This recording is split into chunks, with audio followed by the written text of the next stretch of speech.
അമ്മേത് ഞാൻ ഇന്നലെ കഴുകിയതാണല്ലോ. അതൊന്നും വൃത്തിയായിട്ടില്ല, അഴുക്കൊന്നും പോയിട്ടില്ല. ഒന്നുകൂടെ നനയ്ക്ക്. ഒരു കുന്ന് പാത്രം കിടക്കുന്ന, അതൊക്കെ ഒന്ന് പോയി കഴുകിയേ. വെക്കാം. എന്തതും ഇല്ല. എന്തിനാ ഉള്ളായിരുന്നു ആ ചിക്കൻ കറി? എന്റെ കൊച്ചെ പല്ലിന്റെ ഇടയിലെല്ലാം കേറി. ഇന്ന് വറുത്തരച്ചൊക്കെ വെക്കായിരുന്നു. ഒട്ടും വെന്തിട്ടില്ല. വെക്കാനൊന്നും അറിയത്തൊന്നും ഇല്ലല്ലേ. അയക്ക് വെക്കാൻ കൊള്ളത്തില്ലായിരുന്നു. പിന്നെ പേരിന് വേണ്ടി വല്ലതും തിന്ന് കിടക്കണ്ടായെന്ന് വെച്ച് ഇച്ചിരി എടുത്ത് ചാറെടുത്ത് കൂട്ടി. ഇനി ശ്രദ്ധിക്കാം.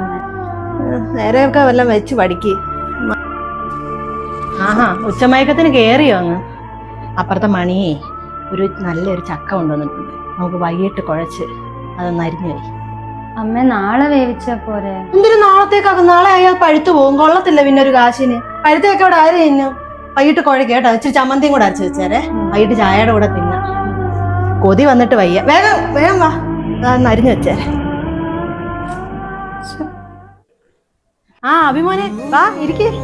ഡേ ആരതി, ഡേ ഇങ്ങോട്ട് വന്നേ. നിനക്കറിയത്തില്ലല്ലോ അവനെ? നമ്മുടെ പട്ടത്തെ സുധാകരൻ കൊച്ചാണ്ടന്റെ മോനാ. ഇവന്റെ ചേച്ചിയാ എന്റെ സുതിമോന് വേണ്ടി ആലോചിച്ചത്. അവളാണെങ്കിലോ ഗൾഫിലെ നേഴ്സാ, ലക്ഷങ്ങളാ സമ്പാദിക്കുന്നത്. കാണാനാണെങ്കിലോ അതിസുന്ദരി എന്ന് പറഞ്ഞാൽ അതിസുന്ദരി. ഇവരെല്ലാരും കുടുംബപരമായിട്ട് അങ്ങ് ഗൾഫിലല്ലയോ, ഭയങ്കര കാശും. അപ്പോഴല്ലയോ കയ്യും കാലും കാണിച്ച് ഒരുത്തി കയറി വന്നത്. ഒരു ഗതിയും പരഗതിയും ഇല്ല. അയ്യോ, ഞാൻ ഷുഗറിന്റെ ഗുളി കഴിച്ചില്ല മോനെ. ഞാൻ കഴിച്ചിട്ട് വരാവേ. എന്തോ നോക്കി നിൽക്കുവോ? അവനിച്ചിരി വെള്ളം കലക്കി കൊടുക്ക്. ചേച്ചി, എന്റെ പെങ്ങളുടെ കല്യാണക്കാരും പറഞ്ഞില്ലേ, ഇവർക്കൊക്കെ ഭയങ്കര താല്പര്യമായിരുന്നു. പക്ഷെ ഈ തള്ളയുടെ സ്വഭാവം കാരണം ഞങ്ങളുടെ വീട്ടുകാർക്ക് ആർക്കും ഇഷ്ടമല്ല. അവരെ നിജമായിട്ട് റിട്ടയർ ആയതിന്റെ തലക്കനം മൊത്തം ഉണ്ട്. ചേച്ചി ഇങ്ങനെ പാവാട്ടി എന്നാലേ ഒരു തലക്കേറി നിരങ്ങും അല്ലേ? ഞാൻ പറഞ്ഞതേ ഉള്ളു.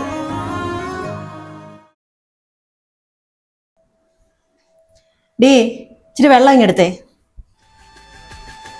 അമ്മയ്ക്കേ ഇപ്പൊ കയ്യിലും ഞാലിലൊന്നും കുഴപ്പമൊന്നുമില്ലല്ലോ. ഇത് വെള്ളമൊക്കെ എടുത്ത് കുടിക്കാം.